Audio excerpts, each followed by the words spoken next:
Hockey, hot dogs, and hilarious dictators. Yep, this is the Not So Much News.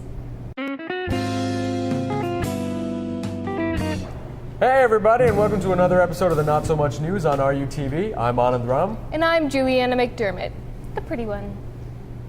I beg to differ, madam. We begin our show with a little Olympic cheer. As you may know, women are awesome. Second. And Canadian women are even more awesome. Second. And Canadian women winning gold in women's hockey is fantastic. Well, not according to IOC President Jacques Roguet. What? According to Roguet, we need more fairness in the sport or he's going to pull the plug. What does he mean by fairness? Canada's winning all the time. He is aware that this doesn't really happen with any other sport, right? Doesn't happen in winter, summer, or that awkward fall Olympics that Anand holds in his basement. One day PlayStation trophies will be valid medals. Now, Roguet said that there's definitely a discrepancy and that everyone agrees with that. I'm fairly sure that every woman who busted their butt for the last couple of weeks on the ice would disagree, as would the countries that won medals, as would the countries that actually compete in women's hockey, as would most women. Take it from me, Roguet, you do not want to mess with them. Oh gods, she's here. If we speak in low tones, she can't hear us. Get out of here. But you know, that's not the only trouble the Canadian women's hockey team has gotten into. Some officials are not pleased with their actions after winning against the US this week. Dominic Lucido, a public health official, said that when the women drank cocktails and smoked cigars on the ice, it set a bad example for everyone. Really? Isn't Molson an official sponsor? This is why we didn't own the podium, because the minute we do, people raise a stink over how we win and why we win. But at least that gold counted. Suck it, America. In other Canadian news, 2 high school teachers in Manitoba are in some deep trouble after a very interesting performance at a Spirit Week rally. And while spirit may not have been raised, something definitely was. 2. In a cell phone video posted to YouTube, a woman was given a lap dance by a man, both of them teachers at Churchill High. At one point, he started to simulate the act of going downtown, if you know what I'm saying. Huh? Commuting southbound? Get it? Having brunch? Doing the laundry downstairs, know what I'm saying? I couldn't possibly know what you're saying. The students having brunch? Never mind. Some students were appalled by this and called it like sex on the dance floor. Others just went back to snorting coke, having orgies, and remaining forever pregnant.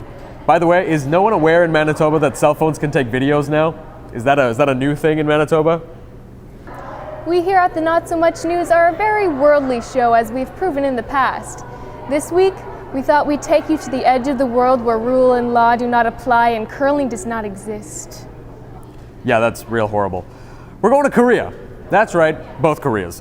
We'll start with the north, where many of you know of the dictator/avid fashion enthusiast Kim Jong-il. For years, we've tried to figure out what makes the small man tick, and my theory was always 2 smaller men within him. But according to recent reports, the answer may be comic books.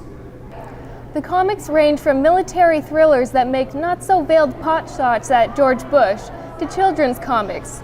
Children's comics that, get this, star a honeybee named Mighty Wing that fights capitalist wasps.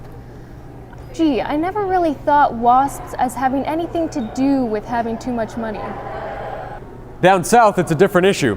While they may not have propaganda in the form of comics, they've got robots. Amusement parks with robots. Amusement parks actually called Robot Land. Apparently, it'll open in 2012 and they've got a whole mess of sponsors. Here are some of the attractions. A robot aquarium where you can actually control the fish. Maybe not a bad idea for SeaWorld right about now. Too soon. What I am looking forward to is the 360-foot robot statue they plan to erect, and something called Big Gyration. I think it's a Ferris wheel because if it isn't, it must be a bitch to clean. And that's not all from South Korea. Police are trying to return a horde of stolen designer shoes back to their owners. They were stolen by a man who went after funeral homes where it's customary to take off your shoes. He stole over 1,200 pairs of shoes before being caught. Now, here's an artist's rendition of what he might look like. He He stored them all in a warehouse, and now police want to give them all back. They want to put them all on display and ask people to come and reclaim them. Isn't this how they got stolen in the first place?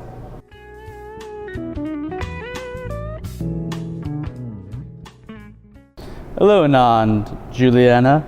I'm here to go in both of your bodies.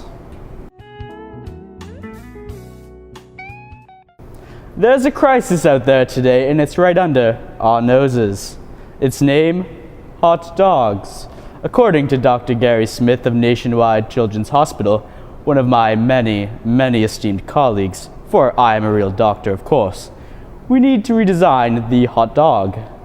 Danny, I'm gonna stop you there. Are you wearing a house coat?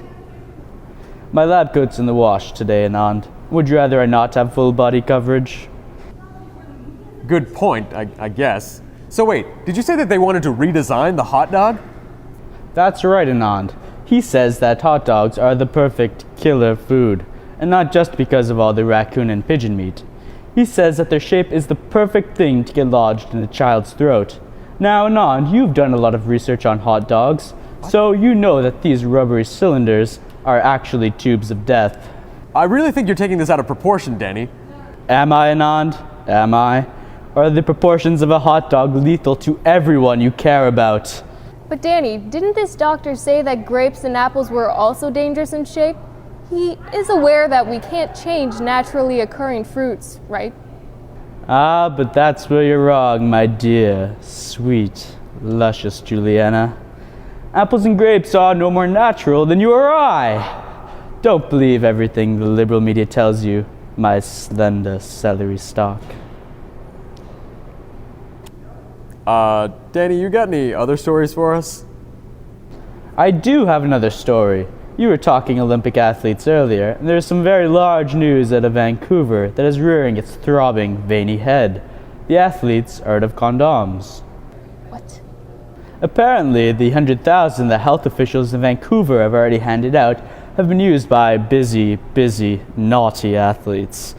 And now the Canadian Foundation for AIDS Research has 8,000 more in fear of shortage. Now, here is where I'd like to use my personal sexual expertise. Oh, dear Lord. You may not know this, Anand, but I was once an Olympian myself. To be young and virile again. I know how often these condoms get used. There may be only 7,000 athletes, but one water balloon fight and soon the ground is soiled with broken latex, like a Manitoban high school prom.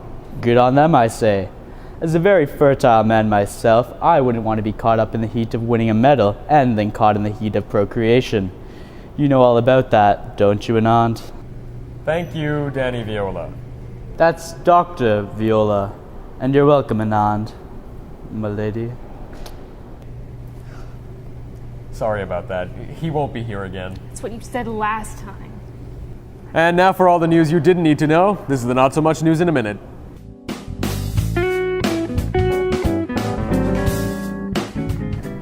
We start with India, who plans to use the power of chili peppers to subdue rioters and wrongdoers. They plan to mix the hottest Indian peppers with gunpowder and then hurl them into crowds. Knowing Indians, they'll just stand with the plates at the ready. The Pope apparently doesn't like body scanners in airports. He recently said that while security is important, human dignity must be preserved. Just doesn't want us to see what kind of heat he's packing under those robes. A man on a flight to England won 10,000 euros on a scratch card he purchased in flight. Because he couldn't get the money right away, he ate his ticket in protest.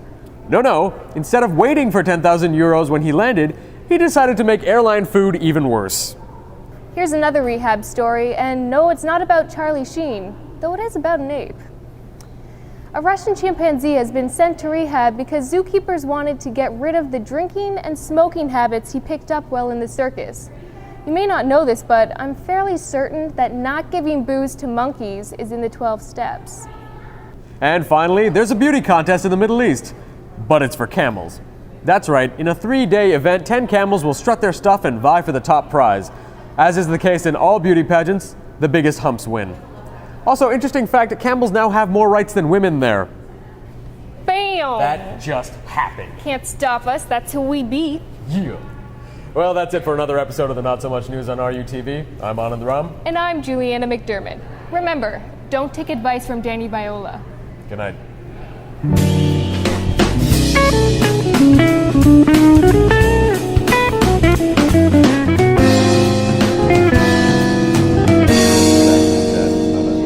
Not a problem. That was really awkward. Danny's a freak. He really is.